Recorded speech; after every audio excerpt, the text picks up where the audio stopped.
নেশাদার দ্রব্য খাওয়া এবং পান করা। এটি একটি ভয়ঙ্কর গুনাহ বর্তমান সময়ে। এটি একটি মারাত্মক লেভেলের বড় গুনাহ। কেননা এই মাদক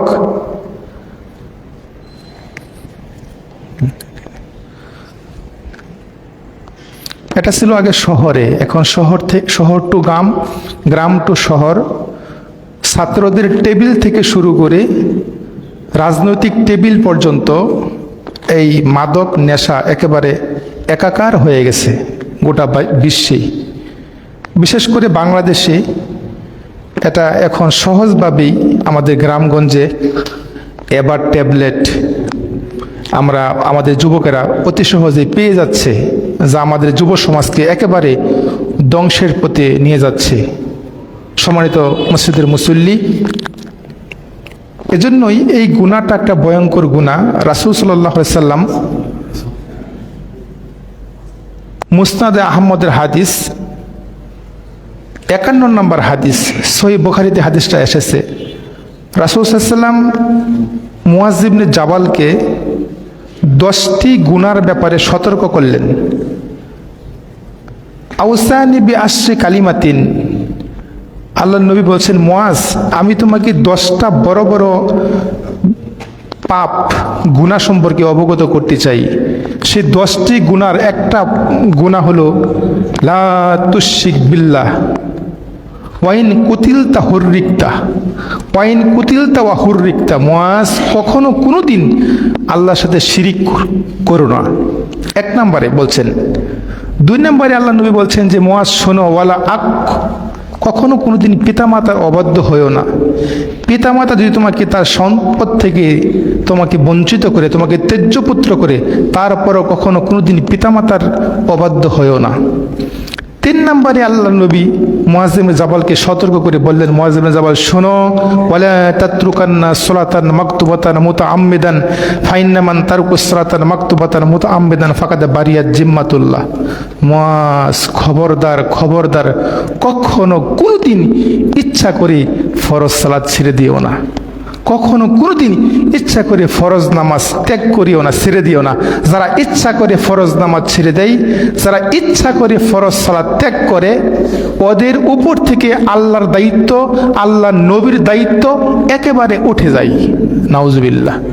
আল্লাহর কোনো দায়িত্ব থাকে না, নবীর কোনো দায়িত্ব থাকে না তাদের উপর। এবার আল্লাহ নবী মুআয ইবনে জাবালকে 4 নাম্বার গুনার কথা বলছেন। দেখেন, গুনার জগতে একটা ভয়ঙ্কর গুনাহ। আল্লাহ নবী এখানে 10 নম্বরে বললেন না, 9 নম্বরে বললেন না, 8 নম্বরে বললেন না, 4 নম্বরে নিয়ে আসলেন যে গুনাহটার ব্যাপারে। সেটা হলো রাসূল সাল্লাল্লাহু আলাইহি ওয়াসাল্লাম 4 নম্বরে বললেন, মুআয শোনো, ওয়ালা তাশরিবান্নাল খামরা, ওয়ালা তাশরিবান্নাল খামরা ফাইন্নাহু রাসু কুল্লা ফাহিশাতিন। কখনো কোনোদিন নেশার কাছে দাঁড়িয়ে যেও না, কখনো কোনোদিন নেশা মাদকের কাছে দাঁড়িয়ে যেও না। কেননা ফাইন্নাহু রাসু কুল্লা ফাহিশাতিন, নেশা হলো সকল মন্দ কাজের হেডমাস্টার। নেশা হলো সকল মন্দ কাজ ঘটানোর বড় বড় মাধ্যম। নেশা করে যুবক তার মাকে হত্যা করে, নেশা করে যুবক তার বাবাকে, মা বাবাকে ঘরের মেঝের মধ্যে গর্ত করে সেখানে পুঁতে রাখে। আমাদের ত্রিশালে ঘটনা ঘটেছিল কিছুদিন আগে। এক নেশাখুর নেশার টাকার জন্য তার মা বাপকে ঘরের ভিতরে মাটি খুঁড়ে সেখানে জ্যান্ত পুঁতে দিয়েছেন। যেরকম নাউজুবিল্লাহ। আজকে নেশার কারণে মা বাপকে হত্যা করছে। আজকে নেশার কারণে যুবক তার স্ত্রীকে কি করছে, বাপের বাড়ি তাড়িয়ে দিচ্ছে। এটা খুলে ফেলেন এখান থেকে, এখানে দেন। তাহলে নেশা একটি মারাত্মক অপরাধ। দেখেন, রাসূল সাল্লাল্লাহু আলাইহি ওয়াসাল্লাম 4 নম্বরে এই গুনাহটার ব্যাপারে বললেন যে ফাইন্নাহু রাসু কুল্লা ফাহিশাতিন, নেশা হলো সকল মন্দ কাজের চাবি। দেখেন, সহিহ নাসাই 5666 নম্বর হাদিস, 5666 নম্বর হাদিস। বনী ইসরায়েলের এক যুবক, খুব পরহেজগারি, খুব আল্লাহওয়ালা, ইবাদত গুজারি, সারা রাত তাহাজ্জুদ পড়েন। এক পতিতালয়ের মহিলা, এক চরিত্রহীনা মহিলা তার উপর নজর পড়লেন, যুবকের প্রতি নজর দিলেন, খারাপ নজরে তাকাইলেন। তখন এই চরিত্রহীনা নারী, সুন্দরী মেয়ে যুবককে, দাসীকে পাঠিয়ে দিলেন, দাসী তুমি ওই যুবককে আমার বাসায় নিয়ে আসো। তো দাসী গেলেন, যায় বলছে যে যুবক, আপনাকে আপনার সাক্ষীর খুবই প্রয়োজন, আপনি আমাদের বাসায় গেলে অনেক উপকার হতো, আপনার সাক্ষী দেওয়া লাগবে। এই কথা বলে ওই সুন্দরী মহিলার দাসী তাকে নিয়ে গেলেন তার বাসায় নিয়ে যাওয়ার পর দরজা নক করে দিলেন, দরজা বন্ধ করে দিলেন। বন্ধ করার পরে একেবারে অন্দরমহলে চলে গেলেন। চলে যাওয়ার পরে সুন্দরী মহিলা, চরিত্রহীনা নারী বলতেছেন যে যুবক, আমি আপনাকে এখানে ডাকি নাই, সাক্ষী দেওয়ার জন্য ডাকি নাই, সাক্ষী দেওয়ার জন্য প্রয়োজন নাই, আমার 3টা শর্ত আছে। কি শর্ত? ওই যে দেখেন বিছানায় শুয়ে আছে একটা যুবক, শিশু বাচ্চা, তাকে হত্যা করতে হবে। ওটা না পারলে এই যে এখানে এক বোতল মদ আছে, এটা খেতে হবে। যদি তাও না করেন তাহলে আপনি আমার সাথে অপকর্ম করতে হবে, খারাপ কাজ করতে হবে। যদি 3টার কোনো একটা না করেন, 3টা প্রস্তাবে আপনি কোনো একটা প্রস্তাবে রাজি না হন, তাহলে আমি চিৎকার চেঁচামেচি করে আপনার কলঙ্কর মধ্যে আপনাকে মানুষের কাছে আপনাকে খারাপ করে দিব, যে লোক যুবক ভালো না, যুবক খারাপ।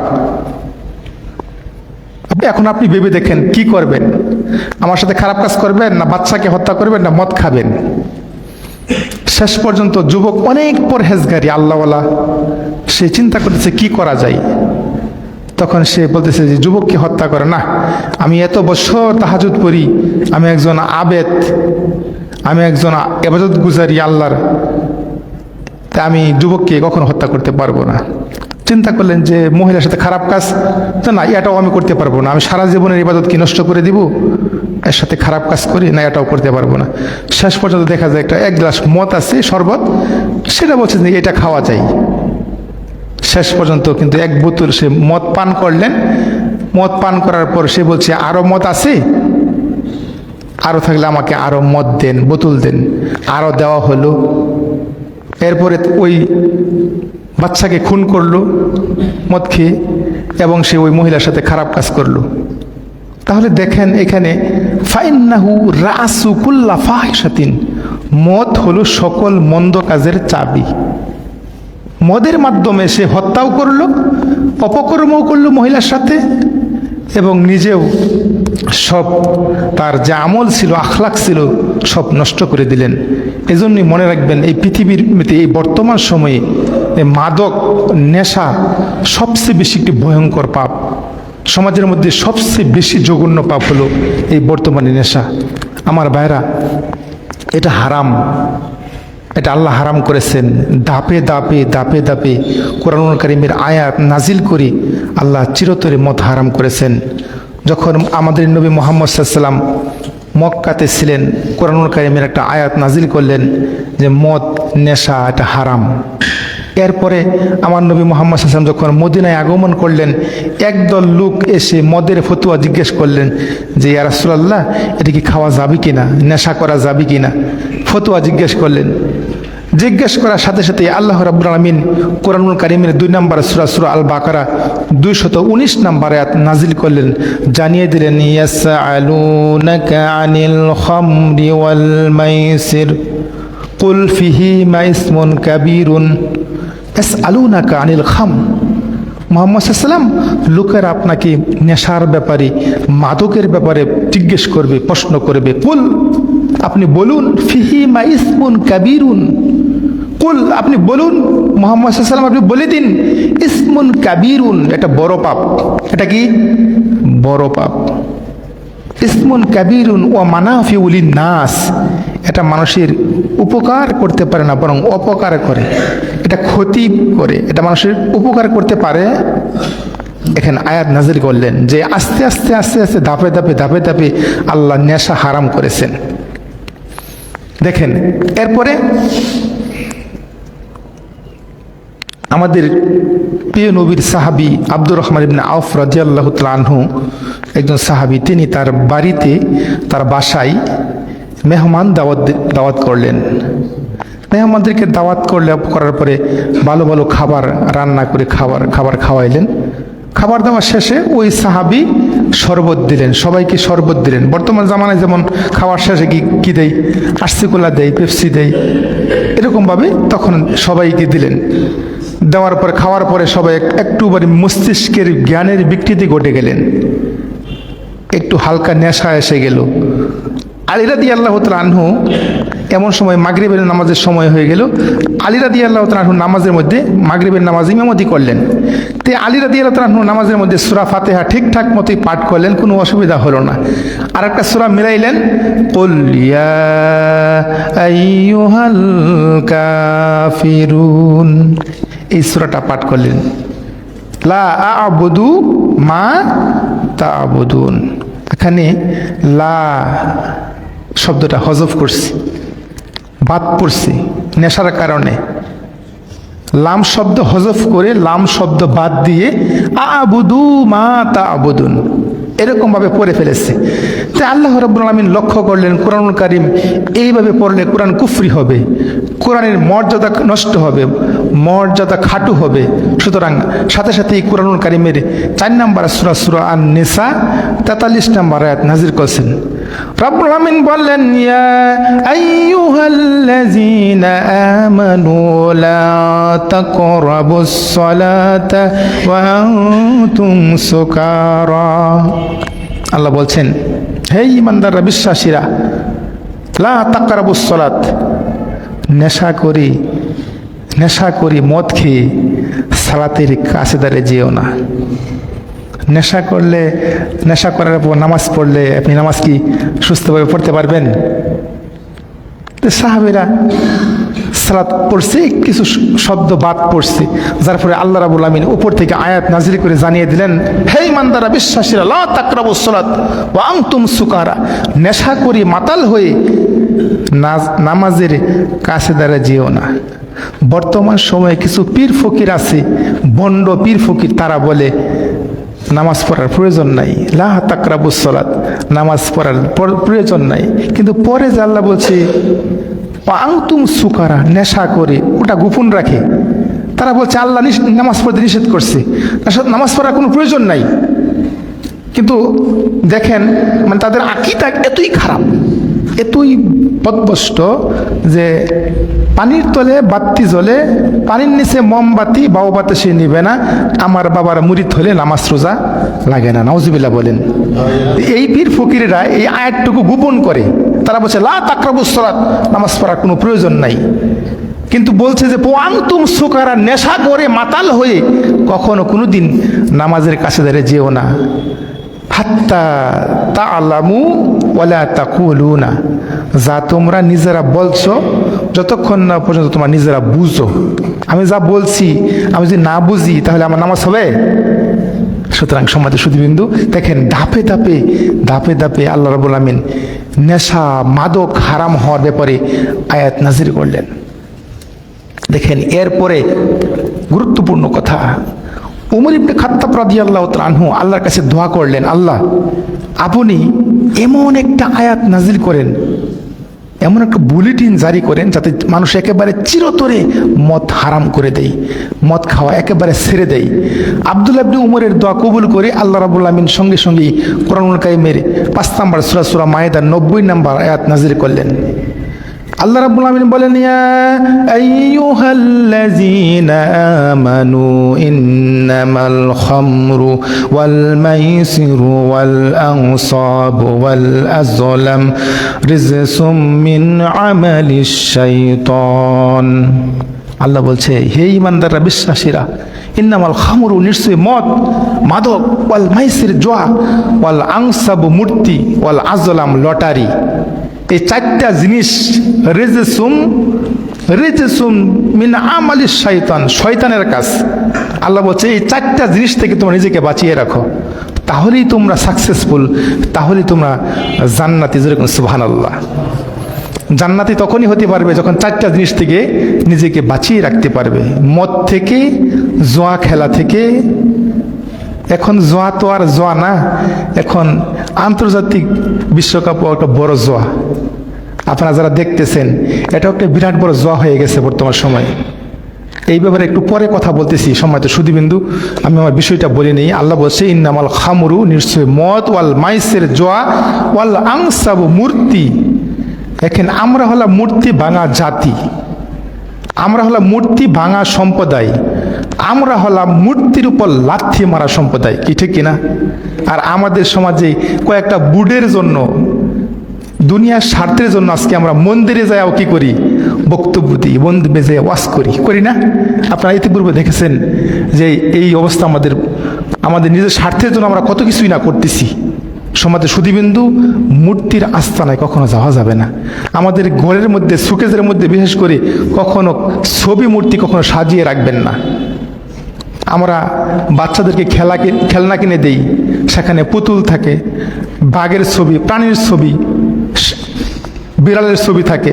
কখনো এই কাজটা করবেন না, আপনার কালেমা একেবারে বিনিশ হয়ে যাবে। আপনি যে কালেমা পড়ছেন সে কালেমা কেটে যাবে। মূর্তি এরকম খারাপ জিনিস। সমাজের সুধীবিন্দু, আমি একটু বলে নেই যে একজন সাহাবী, একজন ইহুদি ব্যক্তি একটা ভাঙা মূর্তি কাঁধে নিয়ে আল্লাহ নবীর দরবারে হাজির হলেন। মূর্তির পা নাই, মাথা নাই, হাত নাই, চোখ নাই, ভাঙা মূর্তি। আল্লাহ নবী বললেন যে কি হে ইহুদি ব্যক্তি, তোমার কাঁধে ভাঙা মূর্তি কেন, কি ব্যাপার? তখন সে বলতেছে, ইয়া রাসূলুল্লাহ, এই মূর্তির প্রতি আমার অগাধ বিশ্বাস, মূর্তি আমাকে বিপদ থেকে রক্ষা করবে, মূর্তি আমাকে কোথাও দূরে গেলে, বিপদে পড়লে, সমস্যায় পড়লে সে আমাকে বিপদ থেকে রক্ষা করবে, সেই কাজের সমাধান দিবে। এই জন্য সবসময় মূর্তি আমি সাথে রাখি। তা আমি আল্লাহ নবী একদিন দূরে সফরে গেলাম, বের হলাম, মূর্তিটা সাথে নিয়ে গেলাম। তাই আমার যখন প্রস্রাব পায়খানার প্রয়োজন হলো, মূর্তিটা আমি কি করলাম, একটা গাছের সাথে হেলান দিয়ে খাড়া করে আমি একটু দূরে চলে গেলাম। আয়সা দেখি, আমার প্রয়োজন সেরে যখন আমি আসলাম, আয়সা দেখি যে মূর্তির নিচ দিয়া ফোঁটা ফোঁটা করে পানি পড়তেছি। তখন আমি মনে করলাম যে এটা মনে হয় কোনো পবিত্র পানি, কেননা মূর্তি আমার রব, মূর্তি আমার আল্লাহ, মূর্তি আমাকে বিপদ থেকে রক্ষা করবে। এজন্যই মনে হয় কোনো পবিত্র পানি এখান থেকে পড়তেছি। আমি জিহ্বাটা বের করে একটু চাটুন দিলাম, দেখলাম কিরকম একটা লবণের মতো লাগতেছে, নুন্না ভাব, লবণের মতো। তখন একটু তাই করে তাকিয়ে দেখলাম যে কেবলমাত্র কুকুর প্রস্রাব করে, কুকুরটা কেবলমাত্র প্রস্রাব করে ওইখান দিয়ে চলে যাচ্ছে। তখন আমি যখন দেখলাম কুকুর প্রস্রাব করেছে, আমি এই মূর্তির প্রতি আমার এমন ধারণা হয়ে গেল, মানে আমি বললাম যে মূর্তি নিজেকে সেভ করতে পারে না, যে মূর্তি নিজে রক্ষা করতে পারে না, সে আমি বিপদে পড়লে সে কিভাবে রক্ষা করবে? সুতরাং আল্লাহ নবী, আমি এই জন্য রাগে, ক্ষোভের কারণে মূর্তির মাথা ভেঙে, চোখ ভেঙে, উপড়ে ফেলে, হাত পা ভেঙে আমি আপনার দরবারে নিয়ে আসছি, আপনি আমাকে লা ইলাহা ইল্লাল্লাহ বলে মুসলমান করে নিন। তখন ইহুদি ব্যক্তি মুসলমান হয়ে গেলেন, যেরকম সুবহানাল্লাহ। মূর্তি কারো উপকার করতে পারে না। মূর্তির সামনে যদি কলা, জিলাপি, ফল ফুট রাখেন, খেতে পারবে? মূর্তি তার শরীর থেকে মাছি পর্যন্ত সরাইতে পারে না। কি ক্ষমতা আছে? সমাজের সুধীবিন্দু, আমি বলছিলাম ইন্নামাল খামরু ওয়াল মাইসির ওয়াল আংসাব ওয়াল আজলাম, ভাগ্য নির্ধারক তীর, লটারি এটাও একটা বড় পাপ। ভাগ্য পরীক্ষা করে যদি লাইগা যায় 40 লক্ষ টাকা, বা হাত দেখে রাখা ভাগ্য পরীক্ষা করে আপনার জীবনে কি হবে, কয়টা বিয়ে করবে, এগুলি কি শিরকি কর্মকাণ্ড, কখনো এগুলি করা যাবে না। সমাজের সুধীবিন্দু, আমি বলছিলাম যে এই কাজগুলি থেকে আমাদের অবশ্যই দূরে থাকতে হবে। যদি আমরা দূরে থাকতে পারি, লাআল্লাকুম তুফলিহুন, তাহলেই তোমরা সফলকাম, তাহলেই তোমরা জান্নাতে হতে পারবে। সমাজের সুধীবিন্দু, তাহলে এই আয়াতগুলি থেকে বোঝা যায় আল্লাহ রাব্বুল আলামিন ধাপে ধাপে এই ইয়াবা, গাঁজা, ফেনসিডিল, মানে যত প্রকার মাদক আছে সব হারাম করেছেন। সমাজের সুধীবিন্দু, আপনারা দেখেছেন সংসদে, বর্তমান সংসদে স্বরাষ্ট্রমন্ত্রী একটা কথা বলেছেন যে মদ যারা, এবা মাদক যারা কি করবে, পাচার করবে, মানে কেনাবেচা করবে, ক্রয় বিক্রয় করে পাচার করবে, সর্বোচ্চ শাস্তি মৃত্যুদণ্ডের কথা আবেদন করা আছে। যদি আইন মনে হয় ফাঁস হয়ে গেছে, মনে হয় আল্লাহ কবুল করুক, আমরা দোয়া করি যদি এটা বন্ধ করা হয়। গ্রাম থেকে শহর, শহর থেকে গ্রাম, একেবারে একাকার হয়ে গেছে মাদক। যদি ব্যবসায়ীদেরকে আটকানো হয়, এক শহর থেকে কেটে দেওয়া হয়, লাইন কেটে দেওয়া হয়, তা গ্রামে ঢুকবে না। এভাবে কিন্তু ট্যাকেল দেওয়া খুবই সম্ভব, খুবই সহজেই ট্যাকেল দেওয়া যাবে। আশা করি মাদক মুক্ত করা যাবে বাংলাদেশকে। এই বাংলাদেশকে শিরিক মুক্ত করতে হবে, এই বাংলাদেশকে মাজার মুক্ত করতে হবে, এই বাংলাদেশকে বিদআত মুক্ত করতে হবে, এই বাংলাদেশকে 100% মাদক মুক্ত করতে হবে। যদি আমরা করতে পারি, আমাদের উপরে কোনো বিপদ, গজব, আযাব গজব কখনো আসবে না। আল্লাহ কবুল করে সকলে বলি আমিন। আমাদের পাপের কারণে আজকে আমাদের উপর বিপদ আসে।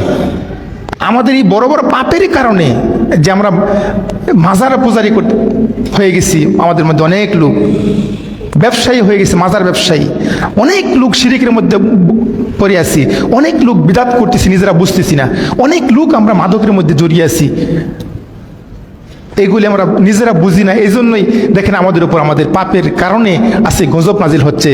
বিশেষ করে দেখেন এই যে কিছুদিন পর পর ভূমিকম্প হয় না? কিছুদিন পর পর ভূমিকম্প, কোন দিন জানি আল্লাহ রাব্বুল আমিন এই একেবারে মেসমার করে দেন, সব ধ্বংস করে দেন। সুতরাং কিছু কিছু ভালো মানুষ এখন আছে বিদায়, বাড়িতে শিশু বাচ্চা আছে, মহিলা আছে বিদায় হয়তো আল্লাহ এই ধ্বংস করেন না। আমরা আসুন সমাজকে মাদক মুক্ত করি, শিরিক মুক্ত করি, বিদআত মুক্ত করি, একেবারে 100% মাদক মুক্ত করতে হবে আমাদের সমাজকে। সমাজে শুধুবিন্দু মাদক একেবারে হারাম, নেশা একেবারে হারাম।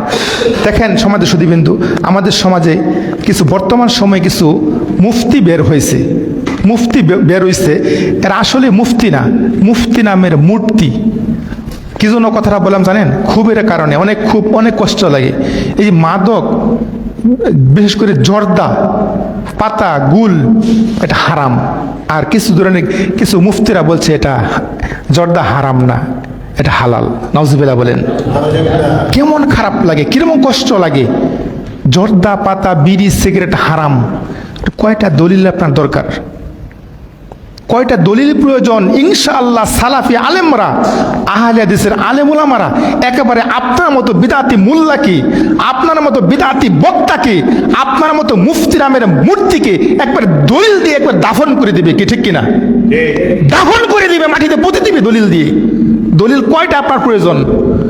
জর্দা হারাম, কয়টা দলিল দরকার? দেখেন কুরআনুল কারীমের 2 নম্বর সূরা, সূরা বাকারা 219 নম্বর আয়াত, কুরআনুল কারীমের 4 নম্বর সূরা, সূরা নিসা 43 নম্বর আয়াত, কুরআনুল কারীমের 5 নম্বর সূরা, সূরা মাইদা 90 নম্বর আয়াত, সহিহ ইবনে মাজাহ 3388 নম্বর হাদিস, সহিহ ইবনে মাজাহ 3390, সহিহ ইবনে মাজাহ 3793, সহিহ ইবনে মাজাহ 3775, সহিহ ইবনে মাজাহ 3776, সহিহ মুসলিম দ্বিতীয় খণ্ডের 167 পৃষ্ঠায় হাদিসগুলি এসেছে। জর্দা, পাতা, বিড়ি, সিগারেট, তামাক, গুল এগুলি কি হারাম।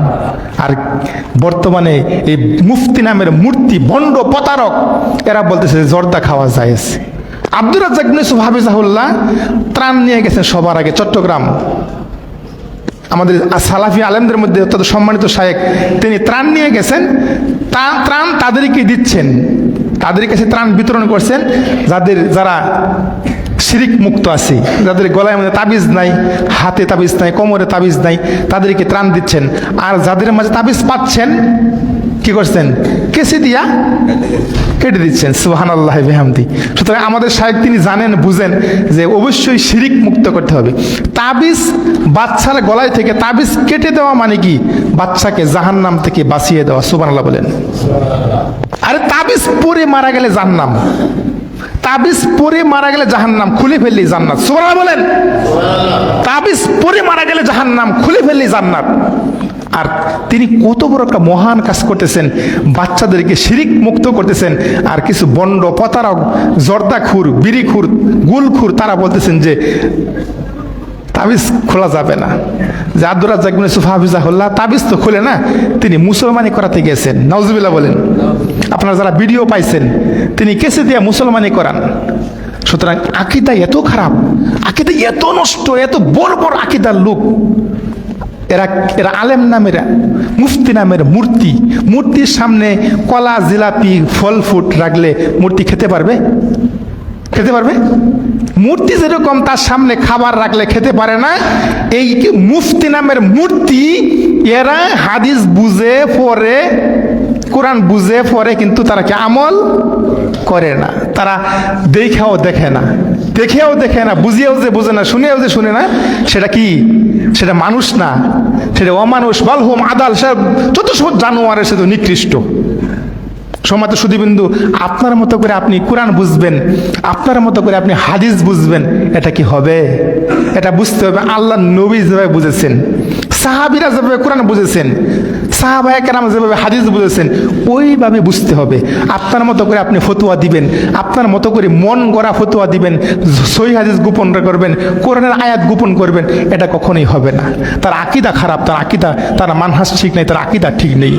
সমাজের সুধীবিন্দু, আমি যে কথা বলতেছিলাম যে দলিল, একাধিক দলিল আছে, কোরআনের আয়াত, অনেক সহিহ হাদিস আসছে যে জর্দা পাতা, বিড়ি, সিগারেট, তামাকগুলি এগুলি হারাম, আর এগুলি খাবেন আর হারাম খেয়ে আল্লাহকে ডাকবেন, আল্লাহ আপনার ডাকে সাড়া দিবে, কোনো ইবাদত কাজে লাগবে না। আপনি একটা বিড়ির টান দিবেন, একটা সিগারেট টান দিবেন, 40 দিনের ইবাদত, 40 দিনের নামাজ, 40 দিনের তাহাজ্জুদ একেবারে বাতিল। নাউজুবিল্লাহ বলেন। তাহলে আমাদের ইবাদত করতে হবে একেবারে একেবারে একেবারে মাদক মুক্ত, একেবারে জর্দা পাতা, বিড়ি, সিগারেট, তামাক মুক্ত। আপনি সিগারেট খাবেন, বিড়ি খাবেন আর আল্লাহকে ডাকবেন, 40 দিন ডাকবেন, 40 দিনের বন্দেগী একটা সিগারেট টান দেওয়ার কারণে বাতিল হয়ে গেছে। এটা আমার কথা না, দলিল আছে। দেখেন, আন আব্দুল্লাহ ইবনে উমর রাদিয়াল্লাহু তাআলা আনহু বলেন, রাসূল সাল্লাল্লাহু আলাইহি ওয়াসাল্লাম বলেছেন, কুল্লু মুসকিরিন খামরুন, প্রত্যেক নেশাই হলো খামর।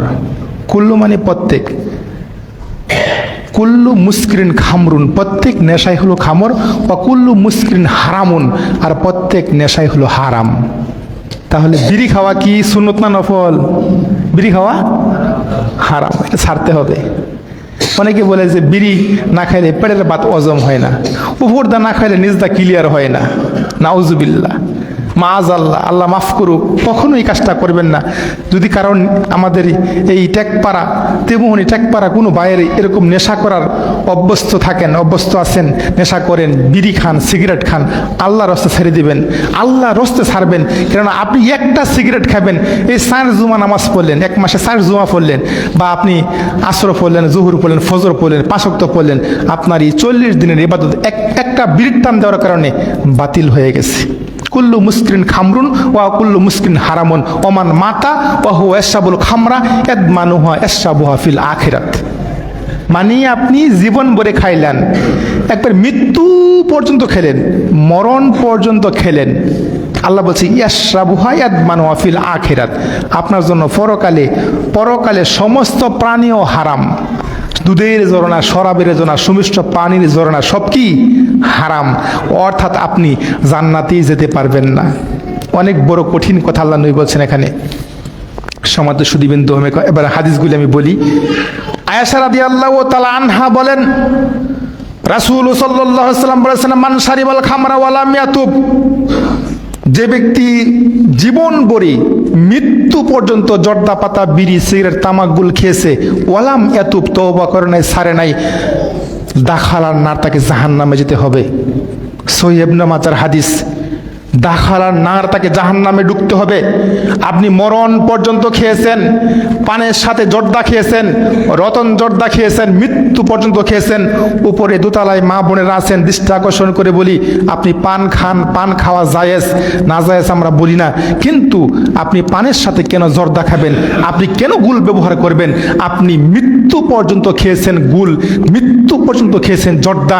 আল্লাহ নবী বলেছেন, দাখালান নার, তাকে জাহান্নামে যেতেই হবে, তাকে জাহান্নামে যেতেই হবে।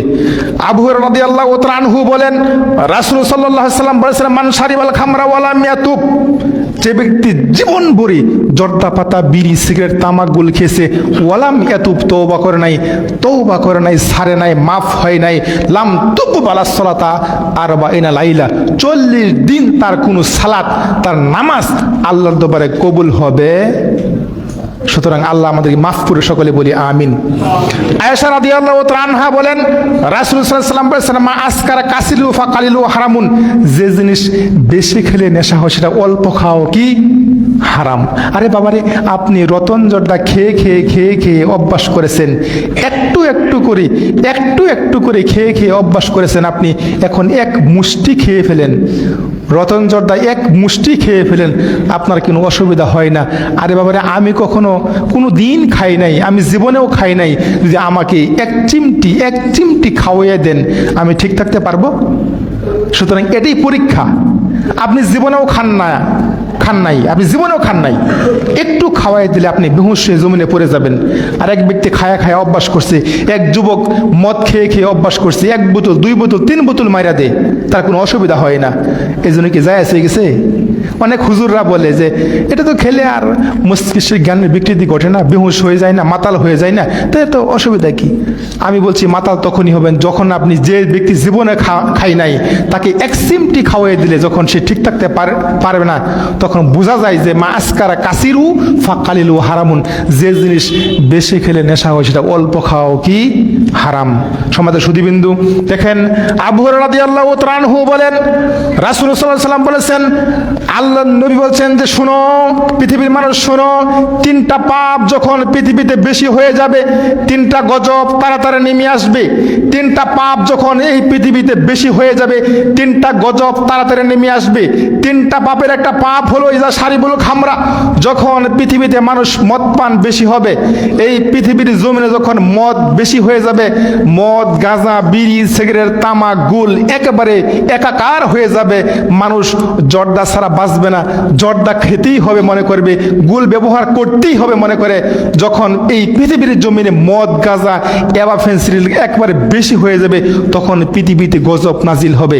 2 নম্বর পাপ জহরাতিল কায়নাত, যেদিন মানুষ গায়িকা নিয়ে নায়িকা নিয়ে নাচে গানে একেবারে মত্ত হয়ে যাবে।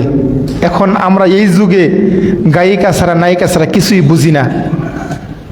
আমাদের প্রত্যেকের বাসায় বড় বড় শয়তান নাচানাচি করে, বড় বড় এলইডি আছে, যেখানে আমরা আমাদের গ্রামগঞ্জের দোকানের মধ্যে 40, 50, 100, 200, এক দোকানের মধ্যে 300 লোক বসে রয়েছে, নাচানাচি দেখতেছি। আল্লাহ নবীটা বলছেন, আজ থেকে 1450 বছর আগে বলে গেছেন যে এই পৃথিবীতে জহারাতিল কায়নাত, যখন একবারে মানুষ নাচে গানে মত্ত হবে, তখন পৃথিবীতে 3টা গজব নেমে আসবে। 3 নাম্বার পাপ হলো অজরাবিল মুআজ্জাব, যখন মানুষ বাদ্যযন্ত্রের প্রতি দুর্বল হয়ে পড়বে, বাদ্যযন্ত্রের প্রতি আগ্রহ হয়ে পড়বে, তখন 3টা গজব পৃথিবীতে নেমে আসবে। 3টা পাপ বললাম, একটা হলো যখন মদ পান বেশি হবে, যখন মানুষ গায়িকা নিয়ে নায়িকা নিয়ে নাচে গানে মত্ত হবে। 3 নাম্বার হলো যখন এই পৃথিবীতে মানুষ বাদ্যযন্ত্রের প্রতি আগ্রহ হয়ে পড়বে, দুর্বল হয়ে পড়বে, তখন 3টা গজব নেমে আসবে। 3টা গজবের একটা গজব হলো খাসপুন, পৃথিবীতে ভূমিকম্প হবে। দেখবেন বারবার বেশি বেশি হবে। অন্য দেশে দেখেন একেবারে এমন ভূমিকম্প হয়, একবারে সব ভেঙে চুরমার হয়ে যায়। তবে আল্লাহর রহমত, আল্লাহর কাছে অনুগ্রহ আল্লাহর, যে আমাদের বাংলাদেশটাকে অনেক নিরাপদে রেখেছেন। আমরা অনেক সুখী আছি, আমরা এদেশের মাটিতে অনেক সুখে আছি। আমাদের এই ভূখণ্ড, ঢাকা শহর বলেন, আমাদের ময়মনসিংহ বলেন, আমরা অনেক শান্তিতে আছি। আমাদের ওরকম কোনো বালা মুসিবত আল্লাহ এখনো দেয় নাই।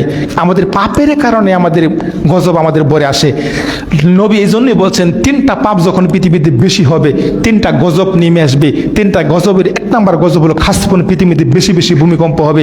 নাম্বার 2 মাসকুন, মানুষের আকার আকৃতি একেবারে নষ্ট হয়ে যাবে, বানরের ন্যায় হয়ে যাবে, শূকর হয়ে যাবে মানুষ, চেহারার কোনো চিন্তা থাকবে না। নাম্বার 3 কাজফুন, এবং আল্লাহর পক্ষ থেকে বা কোনো জাতির পক্ষ থেকে বিশাল বড় বড় বিপদ চাপিয়ে দেওয়া হবে। আল্লাহর পক্ষ থেকে গজব নেমে আসবে। যেমন এই যে দেখেন চট্টগ্রামের এই বন্যা, এটা রবের পক্ষ থেকে আসছে। মানে এই পাপের কারণে পৃথিবীতে গজব আল্লাহ চাপিয়ে দিবেন। আমাদের পাপের কারণে পৃথিবীতে গজব তাড়াতাড়ি নাজিল হবে, নেমে আসবে। এই পাপগুলি আমাদের দূরে থাকতে হবে। গান বাজনা চলবে না, নেশা একেবারে মাদক মুক্ত করতে হবে বাংলাদেশকে। এই মাদকের কারণে আমাদের সমাজে আজকে আমাদের অধপতন, এই মাদকের কারণে আমাদের সমাজে আজকে বড় বড় ভয়াবহতা, বড় বড় সিডর, ঘূর্ণিঝড়, বন্যা, এই জন্য আসতেছে। এইগুলি মাদক মুক্ত করতে হবে আমার সমাজকে। সমাজের সুধীবৃন্দ, আমি বলছিলাম, আন জাবের রাদিয়াল্লাহু তাআলা আনহু বলেন, রাসূল সাল্লাল্লাহু আলাইহি ওয়াসাল্লাম বলেছেন ইন্না আলাল্লাহি আহাদা, আল্লাহ তাআলা ওয়াদা করেছেন আইয়াসকিল্লাহ, যারা জীবন ভরে জর্দা পাতা, বিড়ি, সিগারেট, তামাকগুলো খেয়েছে তাদের জন্য আল্লাহ ওয়াদা করেছেন। কি ওয়াদা? আইয়াসকিল্লাহ, তাদেরকে পান করাবেন, তাদেরকে খাওয়াবেন, ফি তিনাতে খাবাল, তাদেরকে আল্লাহ তিনাতে খাবাল খাওয়াবেন, একটা জিনিস খাওয়াবেন, একটা শরবত খাওয়াবেন। তখন কিলা জিজ্ঞেস করা হলো, ইয়া রাসূলুল্লাহ, হে আল্লাহর রাসূল, মা তিনাতে খাবাল, তিনাতে খাবালটা কি? এটা কোনো চমচম, এটা কোনো মুক্তাগাছার মুন্ডা, না ডাকায়া মিষ্টি, কি জিনিসটা এটা? তখন আল্লাহর নবী বলছেন যে কালা উরুকু আহলিন্নার আও উসারাতু আহলিন্নার, এটা হলো জাহান্নামে মানুষ থাকতে থাকতে জাহান্নামের শরীরের মধ্যে এমন বড় বড় লুড্ডা পচা গা হবে, এত বড় বড় গা হবে, এ গা দিয়ে গরম রক্ত, গরম পুষ পড়বে। জাহান্নামে থাকতে থাকতে বিশাল বড় বড় লুড্ডা গা হবে, ও গা দিয়ে গরম পুষ আর পচা রক্ত বের হবে। যারা জীবন ভরে জর্দা পাতা, বিড়ি, সিগারেট, তামাকগুল খেয়েছে, ওরা যখন জাহান্নামে যাবে ওদেরকে ফেরেশতারা ঘাড় ধরে ধরে গরম রক্ত, পচা পুষ খাওয়াবে, যেরকম নাউজুবিল্লাহ। আপনি রতন জর্দা খেয়েছেন, পানের সাথে রতন ব্যবহার করেছেন, আপনি গুল ব্যবহার করেছেন, আপনি সিগারেট খেয়েছেন, বিড়ি খেয়েছেন, ফেরেশতারা আপনাকে ঘাড় ধরে ধরে সেই গরম রক্ত ফসা ফুস খাওয়াবে। আমি খাই নাই, আল্লাহ আমাকে খাওয়াবে না। সুতরাং এই জর্দা পাতা, বিড়ি, সিগারেট ছাড়তে হবে, নেশা ছাড়তে হবে, যত প্রকার নেশা সব ছাড়তে হবে। আপনি নেশা খাবেন, মৃত্যু পর্যন্ত খাবেন, আপনাকে ঘাড় ধরে ধরে ফেরেশতারা সেই ফসা রক্ত, গরম পুষগুলি জাহান্নামের মধ্যে খাওয়াবে। সমাজে শুধু কিন্তু আমি বলছিলাম, আবু দারদা রাদিয়াল্লাহু তাআলা আনহু বলেন, রাসূল সাল্লাল্লাহু আলাইহি ওয়াসাল্লাম বলেছেন, লা ইয়াদখুলুল জান্নাতা মুদমিনুল খামর, যারা নিয়মিত জর্দা পাতা, বিড়ি, সিগারেট, তামাকগুল খেয়েছে তারা কখনো কোনোদিন জান্নাতে যাবে না, তাদের জন্য জান্নাত একেবারে হারাম। আব্দুল্লাহ ইবনে আমর রাদিয়াল্লাহু তাআলা আনহু বলেন, রাসূল সাল্লাল্লাহু আলাইহি ওয়াসাল্লাম বলেছেন, চার শ্রেণীর লোক জান্নাতে যাবে না, চার শ্রেণীর লোক জান্নাতে যাবে না। এক, ওয়াল আকুন, পিতামাতার অবাধ্য সন্তান জান্নাতে যাবে না, পিতামাতার অবাধ্য সন্তান জান্নাতে যাবে না। এখন এই যে দেখেন, গতকালকে আগের দিন একটা ভিডিও ভাইরাল হয়েছে যে মেসি তার বাবা, আমার বাবা। পরে সাংবাদিক প্রশ্ন করছে, আপনার জন্মদাতা পিতা কি বাবা না? জন্মদাতা পিতার চেয়েও মেসিকে বেশি ভালোবাসি, মেসি আমার আব্বা, নাউজুবিল্লাহ বলে। জন্মদাতা পিতা সেটা বেশি ভালোবাসে মেসিকে। ইন্না লিল্লাহ মাআযাল্লাহ। এক যুবক বলতেছে যে মেসিরে ফাইলে মেসি জাহান্নামে গেলে আমি জাহান্নামে যাই, আমি জাহান্নামে যাবো, এটা গর্ব আমার, এটা আমি স্বাচ্ছন্দ্য বোধ করি। মেসি জাহান্নামে গেলে তার সাথে যদি জাহান্নামে যাইতে পারি, এটা আমি গর্ববোধ করি আমি অনেক। মাআযাল্লাহ, আল্লাহ মাফ করুক আমার ভাইয়েরা। এই সপ্তাহের আগের সপ্তাহে যে বাংলাদেশে যুবক যুবতীরা এত পরিমাণ কান্নাকাটি করেছে, আমি আমার লাইফে এত পরিমাণ কান্নাকাটি দেখি নাই। কি জন্য কান্নাকাটি করছে? আর যে ব্রাজিল হেরে গেছে, নাউজুবিল্লাহ বলেন। ব্রাজিল হেরে গেছে, এই জন্য যুবকরা কান্দে, মেয়েরা কান্নাকাটি করতেছে। ভার্সিটি পড়ে, আমাদের ত্রিশালে নজরুল ভার্সিটি, এত বড় একটা ভার্সিটির মেয়েরা কান্নাকাটি করতে করতে করতে করতে ব্রাজিল হেরে গেছে, হসপিটালে ভর্তি হয়েছি। ইন্না লিল্লাহ মাআযাল্লাহ, আল্লাহ মাফ করো। আমরা বাংলাদেশের মানুষ এত আবেগ সামালতে পারি না। যুবকেরা এত আবেগী কেন? আবেগ বন্ধ করো। কার জন্য তুমি আবেগ দেখাও? ওরা ইহুদি, ওরা খ্রিস্টান, ওরা বেঈমান। আমার নবী মুহাম্মদ সাল্লাল্লাহু আলাইহি ওয়াসাল্লামকে তারা বন্ড নবী, বুয়া নবী বলেছেন, যেরকম নাউজুবিল্লাহ। ইহুদি খ্রিস্টানরা আমার নবীকে ভণ্ড নবী বলেছে, ইহুদি খ্রিস্টান আমার নবীকে বুয়া নবী বলেছে। তুমি কার জন্য কান্না দরদ দেখাও? কার জন্য তুমি ভালোবাসা দেখাও? ওরা ইহুদি, ওরা বেঈমান, ওরা খ্রিস্টান, ওরা অমুসলিম, ওদের সাথে দরদ দেখায় না, ওদের ভালোবাসা দেখায় না ওদের কাছে। সুতরাং দেখো, ওরা ভয়ঙ্কর, ওরা আসলে মানুষ না। ওরা তো ইসলামের অনেক ক্ষতি করেছে। আমি কি বলবো, একটা যুবক যদি, একটা মুসলিম যুবক যদি ম্যান হলে পড়ে যায়, ডাস্টবিনে পড়ে যায়, যদি ইহুদি খ্রিস্টানরা দেখে, সেখান থেকে তাকে তো বাঁচাবি না কখনো, বরং তাকে উল্টো ডাস্টবিনের মধ্যে আরো 2 বালতি 3 বালতি পায়খানা তার মাথায় ঢেলে দেবে, সে জীবনে সে উঠতে না পারে। এরা হলো এই ইহুদি, এরা হলো খ্রিস্টান, ওরা হলো বেঈমান, মুসলমানদের চির দুশ্মন হলো এরা। সুতরাং ওদের জন্য তুমি ভালোবাসা কেন দেখাও? সমাজে শুধু আমি বলছিলাম, আব্দুল্লাহ ইবনে আমর রাদিয়াল্লাহু তাআলা আনহু বলেন, রাসূল সাল্লাল্লাহু আলাইহি ওয়াসাল্লাম বলেছেন, 4 শ্রেণীর লোক জান্নাতে যাবে না। 1, পিতামাতার অবাধ্য সন্তান জান্নাতে যাবে না। 2, ওয়াল কাম্মারুন, ওয়ালা কাম্মারুন, যে লটারি ক্রয় করে, লটারিতে অংশগ্রহণ করে, লটারি ক্রয় করে ব্যক্তি জান্নাতে যাবে না। এটা বড় গুনাহ, আমরা তো ছোটোখাটো গুনাহ মনে করতেছি। লটারিতে অংশগ্রহণ করে, লটারি ক্রয় করে ওই ব্যক্তি জান্নাতে যাবে না। ওয়ালা মান্নানুন, ওয়ালা মান্নানুন, 3 নম্বর ওয়ালা মান্নানুন, যে ব্যক্তি উপকার করে খোঁটা দেয়। আমাদের সমাজে অনেক লোক আছে উপকার করছে আবার কি খোঁটা মারছে।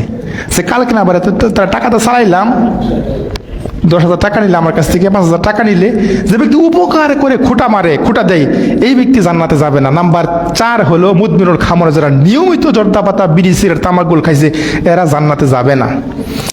আন আম্মার ইবনে ইয়াসার রাদিয়াল্লাহু তাআলা আনহু বলেন, রাসূল সাল্লাল্লাহু আলাইহি ওয়াসাল্লাম বলেছেন, সালাসা লা ইয়াদখুল জান্নাতা আবাদা, সালাসা লা ইয়াদখুল জান্নাতা আবাদা, 3 শ্রেণীর লোক কোশ্চিন কালেও কখনো কোনো দিন জান্নাতে যাবে না, জান্নাতে যাবে না, জান্নাতে যাবে না। তারা কারা?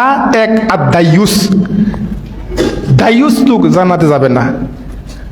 দায়ুস কারা জানেন?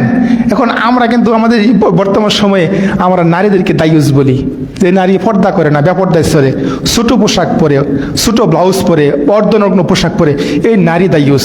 আসলে কিন্তু নারী দায়ুস, নারীরা দায়ুস না, দায়ুস হলো পুরুষ, পুরুষ হলো দায়ুস। ওই পুরুষ দায়ুস যার বাড়ির মধ্যে পর্দা নাই। বাবার এই টাকা বেশি আছে, বাড়ির বান্ডারি করতে হবে, ইট দিয়ে বান্ডারি করেন। টাকা কম, টিন দিয়ে বেরেন। টাকা আরো কম, চটছালা দিয়ে বেরতে হবে। বাড়ির বান্ডারি থাকতেই হবে। আপনার বাড়ির মহিলারা যদি বেপর্দায় চলাফেরা করে, অর্ধনগ্ন পোশাক পরে ঘুরে, রাস্তাঘাটে অবাধে ঘোরাফেরা করে, তাহলে আপনি হন দায়ুস পুরুষ। দায়ুস লোক কখনো জান্নাতে যাবে না। আপনি 10 বার হজ করছেন, 10 বার হজ করছেন, কাবাগরের গিলাপ ধরে লটকি মেরে কান্নাকাটি করতেছে, আল্লাহ আমি পাপ করছি, আল্লাহ মাফ করো। আল্লাহ বলছে সব পাপ মাফ করলাম, কিন্তু তোর পরিবার দায়ুস, তুই নিজে দায়ুস, তোর পরিবার কন্ট্রোল নাই, তোর পরিবারের বেপরদায় চলে, তোর মা বোনেরা, তোর স্ত্রী বেপরদায় চলে, তোর মেয়ে বড় হয়েছে, কলেজে যায়, ভার্সিটিতে যায়, কিন্তু বুরকা পরে না, অর্ধনগ্ন পোশাক পরে, পাতলা পোশাক পরে, ও দায়ুস ব্যক্তি। সুতরাং আল্লাহ নবী বলছেন যে 3 শ্রেণীর লোক জান্নাতে যাবে না। একটা হলো দায়ুস পুরুষ, জান্নাতে যাবে না। 2 মুদমিনুল খামর, যারা নিয়মিত জর্দা পাতা, বিড়ি, সিগারেট, তামাকগুল খায়, তারা জান্নাতে যাবে না। নাম্বার 3 ওর রাজরত মিনান নিসা, পুরুষের বেশধারী নারী জান্নাতে যাবে না। কি দে বেশধারী?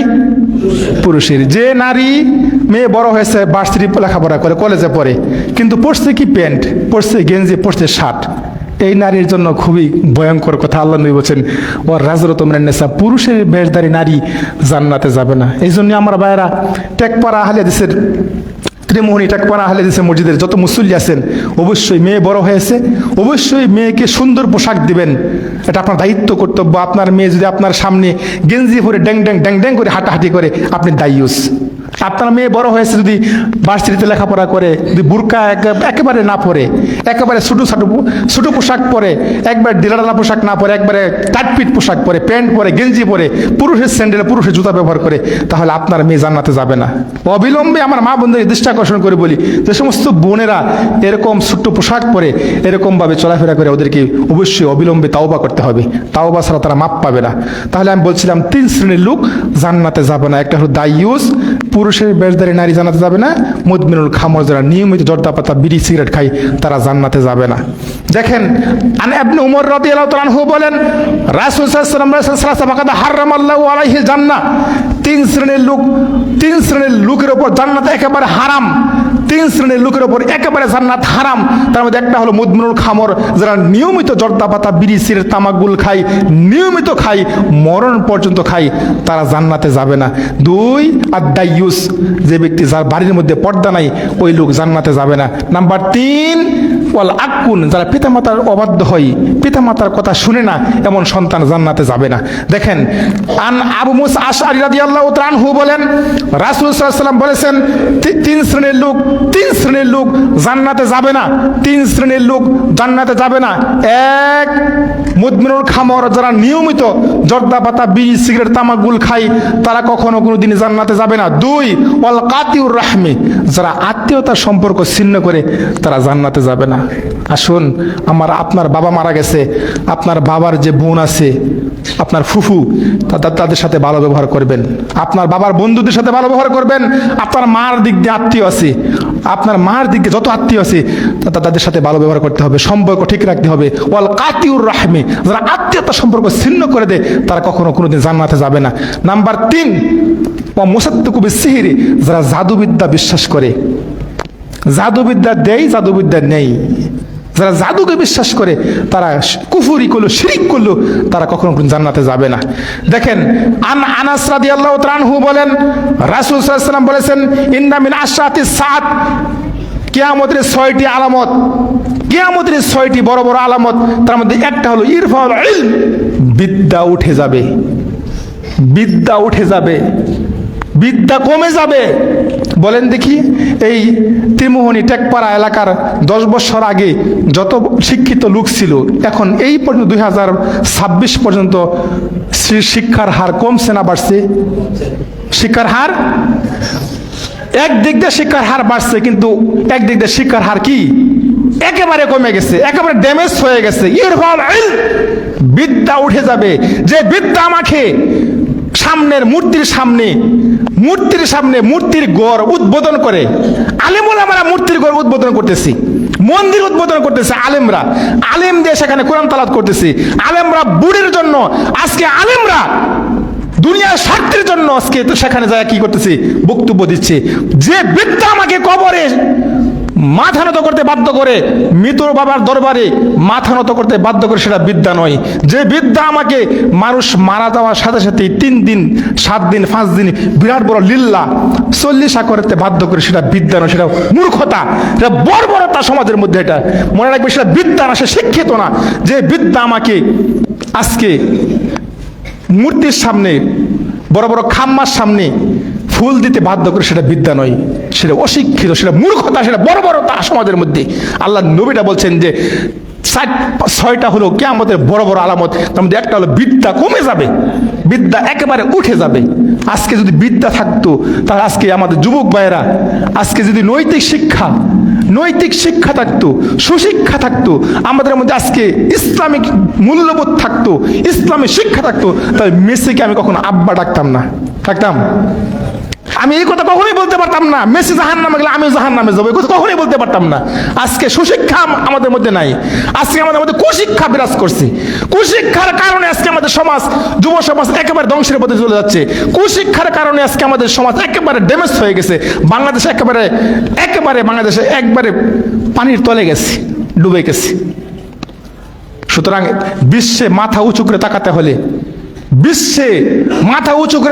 দাঁড়াতে হলে অবশ্যই আমাদের বাংলাদেশকে 100% মাদক মুক্ত করতে হবে, এই সমাজকে শিরক মুক্ত করতে হবে, এই সমাজকে মাজার মুক্ত করতে হবে।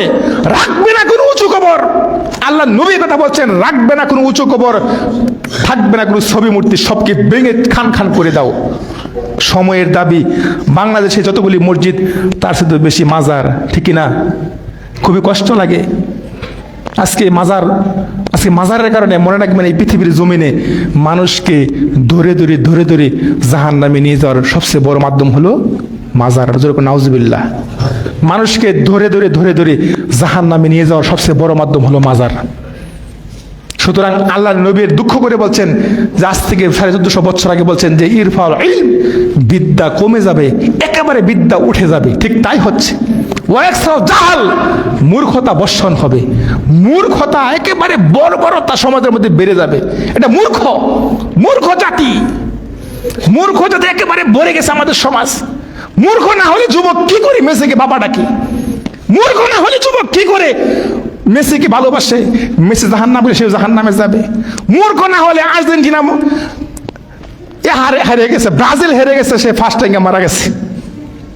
দেখেন নাই, কুষ্টিয়া কুমারখালীর এক যুবক ভাই, ব্রাজিল হারছে, পরের দিন ফার্স্ট টাইমে মারা গেছে। মূর্খ না হলে, এই জাতি যদি মূর্খ না হতো, তাহলে আজকে পতাকা উড়াতে গিয়ে কত যুবক অকালে মৃত্যুবরণ করেছে না? অনলাইনে যারা দেখেছেন, পতাকা উড়াতে গিয়ে বিদ্যুৎ পৃষ্ঠে অনেকেই কারেন্টের শর্ট খেয়ে মারা গেছে। পতাকা উড়াতে গিয়ে তারা বিল্ডিং থেকে পড়ে মারা গেছে, গাছ থেকে পড়ে মারা গেছে। এই ব্রাজিলের জন্য, এই উন্মুক্ত দলের জন্য, ওই দলের জন্য, তার দল কেন হারলো, তার দল কেন জিতলো না? একবারে বেচারা গরিব মানুষ 3 কিলোমিটার পতাকা কিনছে, তার জমাজমি বিচ্ছে, সে 3 কিলোমিটার পতাকা, লম্বা পতাকা কিনছে। এই জাতি মূর্খ, জাহাল। আল্লাহ নবী দুঃখ করে বলে গেছেন, কিয়ামতের বড় একটা আলামত, মূর্খতা সমাজের মধ্যে বেড়ে যাবে, বর্বরতা মূর্খতা একেবারে একাকার হয়ে যাবে। আজকে মূর্খ না হলে আমি কার জন্য কি করতেছি? আল্লাহটা নিষেধ করছি। সূরা 5 নম্বর সূরা মাইদা 51 নম্বর আয়াত, ইয়া আইয়ুহাল্লাযিনা আমানু, হে ঈমানদাররা বিশ্বাসীরা, ওয়ালা তাত্তাখিযুল ইয়াহুদা ওয়ান নাসারা, ইহুদি এবং নাসারা আউলিয়া বাদুহুম আউলিয়াহু, কখনো কোনোদিন তোমাদের বন্ধু হতে পারে না। ইহুদি খ্রিস্টানরা কখনো বন্ধু হতে পারে? তারা একে অপরের বন্ধু, তারা একে অপরের বন্ধু। মুসলমানদের কখনো বন্ধু হতে পারে না। সম্মানিত সুধীবৃন্দু, আমি বলছিলাম যে 6টা আলামত। 1, বিদ্যা উঠে যাবে। 2, মূর্খতা বর্ষণ হবে। নাম্বার 3, ওয়াকসরুজ জেনা, জেনা ব্যভিচার বেশি হবে পৃথিবীতে। জেনা কোনো পাপের কাজ নয়, এখানে এখন খোলা মাঠে জেনা হচ্ছে, প্রকাশ্য জেনা হচ্ছে। গাধা যেমন গাধের সাথে খোলা মাঠে মেলামেশা করে লজ্জা বুঝে না, মানুষ তেমন খোলা মাঠে জেনা করবে, লজ্জা করবে না। এটা আমার নবী মুহাম্মদ সাল্লাল্লাহু আলাইহি ওয়াসাল্লাম আজ থেকে 1450 বছর আগে তার পবিত্র জবানে বলে গেছেন যে ওয়াকসরুজ জেনা, পৃথিবীতে জেনা ব্যভিচার এত বেশি হবে যেখানে সেখানেই জেনা ব্যভিচার ঘটে যাবে। একজন যুবক যখন একজন যুবতী রানের উপর ঘন্টার পর ঘন্টা, 3 ঘন্টা 4 ঘন্টা কাটিয়ে দেয়, কেউ প্রতিবাদ করে না। প্রতিবাদ করে? এগুলি আমাদের পার্কের দিকে তাকাইলে, আমাদের বড় বড় হোটেলের দিকে তাকাইলে দেখা যায় যে আজকে কি হচ্ছে আমাদের বাংলাদেশে। সমাজে সুধীবৃন্দু, নবী দুঃখ করে বলছেন যে পৃথিবীতে বিদ্যা কমে যাবে, মূর্খতা বেড়ে যাবে, জেনা ব্যভিচার বেশি হবে। নাম্বার 4, ওয়া শারিবাল খামরা, পৃথিবীতে মদ পান বেশি হবে। মদ, গাঁজা, বিড়ি, সিগারেট, তামাক, গুল এই পরিমাণ বাড়বে। এই পাপের কারণে পৃথিবীতে ভূমিকম্প হবে, পৃথিবী একেবারে ধ্বংস করে দিবে আল্লাহ। সুতরাং নাম্বার 5, ওয়াকসারুন নিসা, নারীর সংখ্যা বাড়বে। ওয়াকিলুর রাজুল, পুরুষ কমে যাবে। 6 নাম্বার, পুরুষ কমে যাবে, নারীর সংখ্যা একেবারে বাড়বে। নারী বাড়তে বাড়তে বাড়তে বাড়তে বাড়তে খামসিনা ইমরাতুল কাইয়ুমুল ওয়াহেদ, একজন পুরুষের অধীনে 50টা নারী পড়বে। একজন পুরুষ 50 জন নারীকে বিবাহ করতে পারবে। নারী বাড়তে বাড়তে এমন বাড়বে, কিয়ামতের বড় লক্ষণ এটা। সম্মানিত সুধীবৃন্দ, আমি বলছিলাম যে মাদকের অনেক কঠিন ভয়াবহতা। দেখেন, আবু মুসা আশআরী রাদিয়াল্লাহু তাআলা আনহু বলেন, রাসূল সাল্লাল্লাহু আলাইহি ওয়াসাল্লাম বলেছেন যে 4টা পাপ আমার উম্মতের মধ্যে কিছু লোক 4টা কাজকে বৈধ মনে করবে। 4টা কাজকে তারা বৈধ মনে করবে। 1, ওয়াল হিররা, জেনাকে বৈধ মনে করবে, জেনা ব্যভিচারকে বৈধ মনে করবে। দেখেন, আজকে আমাদের কিছু দিবস আছে আমাদের বাংলাদেশে, এই দিবসের মধ্যে যুবক যুবতীরা যে পরিমাণে মেয়েদেরকে নিয়ে যে খারাপ কাজ করে, যে পরিমাণ আমরা দেখতে পাই, নবীটা বলে গেছেন যে ওয়াল হিররা, মানে জেনা ব্যভিচার একবারে প্রকাশ্যে জেনা ব্যভিচার ঘটবে, প্রকাশ্যে হবে, কেউ প্রতিবাদ করবে না। ওয়াল হিররা, জেনা ব্যভিচার ঘটবে। ওয়াল হারিরা, রেশমি পোশাককে বৈধ মনে করবে। 2 নাম্বার, ওয়াল খামরা, মদ পানকে বৈধ মনে করবে। নাম্বার 3 গেল, জেনা ব্যভিচারকে বৈধ মনে করবে, মদ পানকে বৈধ মনে করবে, তারপরে রেশমি পোশাককে বৈধ মনে করবে। ওয়াল খামরা, মদ পানকে বৈধ মনে করবে। অজরাবাবিল মুআজ্জাব, বাদ্যযন্ত্রকে বৈধ মনে করবে। গান বাজনা, নায়িকা নিয়ে নাচে গানে মত্ত হবে, এটাকে বৈধ মনে করবে। আল্লাহ নবী কথা বলে গেছেন। দেখেন, ইবনে আব্বাস রাদিয়াল্লাহু তাআলা আনহু বলেন, রাসূল সাল্লাল্লাহু আলাইহি ওয়াসাল্লাম বলেছেন যে তাকুনু মিন উম্মতি, আমার উম্মতের মধ্যে কিছু লোক তারা রাত অতিবাহিত করবে, রাত কাটাবে, আলা তুআমিন, খাদ্য নিয়ে, ওয়া শারাবিন, মদ নিয়ে, ওয়া লাহাবিন, গান বাজনা নিয়ে, নারী নিয়ে। আমার উম্মতের মধ্যে কিছু লোক রাত কাটাবে মদ নিয়ে, নারী নিয়ে, গান বাজনা নিয়ে, আমোদ প্রমোদ নিয়ে রাত কাটাবে। ধরেন আছে উন্নত মানের কোনো হোটেলে এই ব্যবস্থা আছে, আপনি রাত কাটাবেন, রাত্রি যাপন করবেন, আপনাকে নারী দেওয়া হবে, মদ দেওয়া হবে, গান বাজনা দেওয়া হবে। সুতরাং আল্লাহ নবীর কথা আজ থেকে প্রায় 450 বছর আগে তারা পবিত্র জবানে বলে গেছেন যে আমার উম্মতের মধ্যে কিছু লোক রাত অতিবাহিত করবে, রাত কাটাবে নারী নিয়ে, মদ নিয়ে, জুয়া নিয়ে, গান বাজনা নিয়ে। ফাইসবিহু, ওই লোকগুলি সকাল করবে, ওদের সকাল হবে কিরাতান আলা খানাজির, ওরা একদিন না একদিন বানর এবং শুকর হয়ে যাবে, যেরকম নাউজুবিল্লাহ। আজকে যুবক তুমি গান বাজনা নিয়ে, নারী নিয়ে, মদ নিয়ে আমোদ প্রমোদ করতেছো, আল্লাহর কসম, আল্লাহর নবী এটা ভবিষ্যৎবাণী করে গেছেন, এ কথা বলে গেছেন, একদিন না একদিন ওই হোটেলে সমস্ত মানুষগুলি বানর শুকরের পরিণত হয়ে যাবে। সুতরাং আমাদের বাংলাদেশকে মাদক মুক্ত করতে হবে। আজকে সুশিক্ষার অভাবে আমাদের যুব সমাজ ধ্বংসের দিকে চলে যাচ্ছে। আমার ভাইয়েরা, আপনাদেরকে একটা টিপস দিই, সেটা হলো কি, আপনার সন্তান কি করে, কোথায় পড়াশোনা করে, আপনার সন্তান পড়ার টেবিলে বসছে কিনা, পড়ার টেবিলে বসে কি করতেছে, একটু খেয়াল করতে হবে। যদি আমি গার্জিয়ান, আপনি গার্ডিয়ান হয়েছেন, যদি আপনি অবশ্যই একটু খেয়াল রাখেন, সন্তানদেরকে তদারকি করেন, সন্তানের খোঁজ খবর নেন, 24 ঘন্টায় একটা চোখ রাখেন সন্তানের উপর, কখনো আপনার সন্তান মাদকে জড়িয়ে পড়বে না, মাদক সেবন করবে না। এখন আমাদের কারণে আমাদের সন্তান আজকে, আমাদের কারণেই, গার্ডিয়ানের কারণেই আজকে আমাদের সমাজ, আজকে আমাদের যুবকেরা মাদকের মধ্যে পড়ে গেছে, জড়িয়ে পড়েছে। সুতরাং আমাদের সমাজকে, আমাদের সন্তানদেরকে প্রথমে মক্তবে শিক্ষা দিতে হবে, কোরআনের শিক্ষা দিতে হবে, সহিহ হাদিস শিক্ষা করাতে হবে। একবারে হাদিস, কোরআন এবং সহিহ হাদিস শিক্ষা না দিলে আপনার সন্তান কখনো কোনোদিন মাদক থেকে ফিরবে না। অবশ্যই আপনি আজকে নামাজে আসতেন, আপনার সন্তানকে অবশ্যই সাথে করে নিয়ে আসতে হবে। ছোট্টবেলা বাচ্চাদেরকে নামাজি করাতে হবে, নামাজ পড়াতে হবে। আমরা অনেক সময় পুরুষ যারা আছি, নামাজে আসে বাচ্চারা ডিস্টার্ব করলে বাচ্চাদেরকে দাবার দেই, বাচ্চাদেরকে কটু কথা বলি, কখনো এই কথা করবেন না। অবশ্যই বাচ্চাকে সাথে করে নিয়ে আসবেন। আপনার ফ্যামিলির 4 জন আছে ছেলে মেয়ে, 4 জন ছেলে মেয়ে, সকলকে নিয়ে মসজিদে ঢুকবেন। আল্লাহ আমাদের কবুল করে সকলে বলি আমিন। আমরা যেন 100% সমাজকে মাদক মুক্ত করতে পারি, শিরক করতে পারি, বিদআত মুক্ত করতে পারি। আল্লাহ আমাদের কবুল করে সকলে বলি আমিন। সমাজ সুধীবৃন্দু, আমি আবার দেখা হবে ঐতিহাসিক কোন এক মাঠে শিরক আর বিদআতের বিরুদ্ধে বলিষ্ঠ কণ্ঠে মুক্তির মিছিলে যোগ দিন সকলে। আসসালামু আলাইকুম ওয়া রাহমাতুল্লাহি ওয়া বারাকাতুহু। মৃত্যু ছেলের জন্য 200 টাকা দান করছে।